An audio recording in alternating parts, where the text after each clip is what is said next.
റസൂൽ പൗലോസ് റുമാനിയക്കാർക്കെഴുതിയ റിസാലാത്ത് അധ്യായം 3. അങ്ങനെയെങ്കിൽ ജൂതന് കൂടുതലായി എന്ത് വിശേഷതയാണുള്ളത്? സുന്നത്ത് കർമ്മം കൊണ്ട് എന്ത് ഫായ്ദയാണുള്ളത്? പല വിധത്തിലും അവർക്ക് വളരെ ഫായ്ദയുണ്ട്. ഒന്നാമത്, അള്ളാഹുവിൻ്റെ വഹിയെ വിശ്വസിച്ചേൽപ്പിച്ചത് ജൂതരെയാണ്.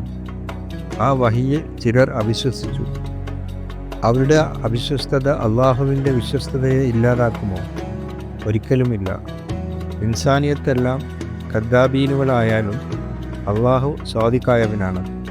കിതാബുൽ മുഖദ്ദസിൽ ഇങ്ങനെ എഴുതിയിരിക്കുന്നു: നിന്റെ വാക്കുകളിൽ നീ നീതീകരിക്കപ്പെടുവാനും വിചാരണ ചെയ്യപ്പെടുമ്പോൾ വിജയിക്കാനും.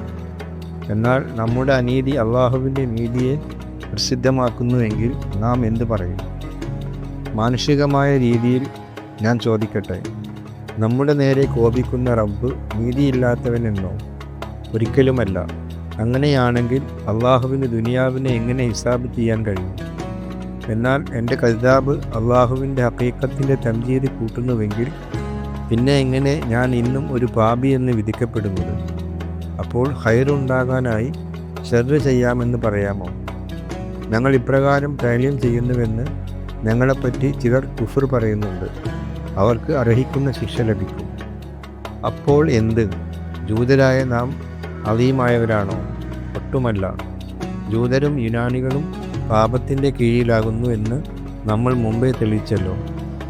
കിതാബുൽ മുഖദ്ദസിൽ ഇങ്ങനെ എഴുതിയിരിക്കുന്നു: സ്വാലിഹായവൻ ആരുമില്ല, ഒരാൾ പോലുമില്ല. കാര്യം മനസ്സിലാക്കുന്നവരില്ല, അള്ളാഹുവിനെ അന്വേഷിക്കുന്നവരുമില്ല. എല്ലാവരും വഴി തെറ്റിപ്പോയി. എല്ലാവർക്കും ഒരുപോലെ തെറ്റു പറ്റിയിരിക്കുന്നു. ഖൈറ് ചെയ്യുന്നവനില്ല, ഒരാൾ പോലുമില്ല. അവരുടെ തൊണ്ട തുറന്ന ഖബറാണ്. അവർ അവരുടെ നാവ് ചതി ചെയ്യുന്നതിനായി ഉപയോഗിക്കുന്നു. അവരുടെ അധരങ്ങളിൽ സർപ്പവിഷമുണ്ട്. അവരുടെ വായ് ശാപവും കയ്പും കൊണ്ട് നിറഞ്ഞിരിക്കുന്നു. അവരുടെ പാദങ്ങൾ രക്തം ചൊരിയാൻ പായുന്നു. അവരുടെ വഴികളിൽ നാശവും ദുരിതവുമുണ്ട്. സലാമത്തിൻ്റെ ത്വരീഖ അവർക്ക് അറിഞ്ഞുകൂടാ.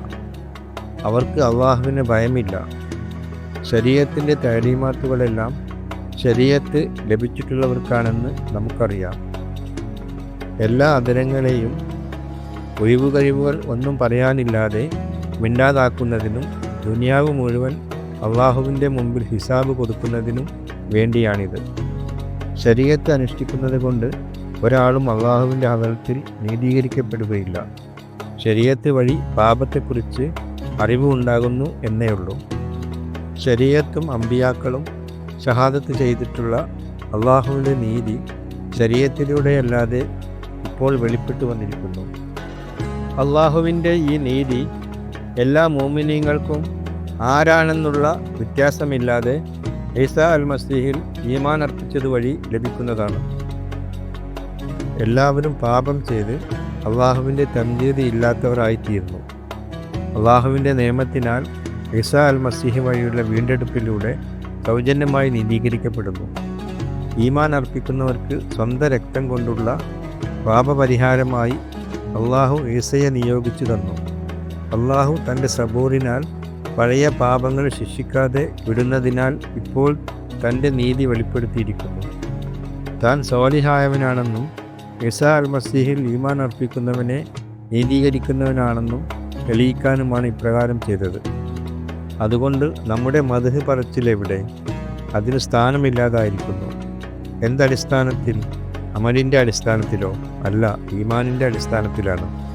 എന്തെന്നാൽ ശരീഅത്തിൻ്റെ കർമ്മങ്ങൾ കൂടാതെ തന്നെ ഈമാനിനാൽ ഇൻസാൻ നീതീകരിക്കപ്പെടുന്നു എന്ന് ഞങ്ങൾ കരുതുന്നു. അള്ളാഹു ജൂതരുടേത് മാത്രമാണോ? ജൂതരല്ലാത്തവരുടേതുമല്ലേ അള്ളാഹു?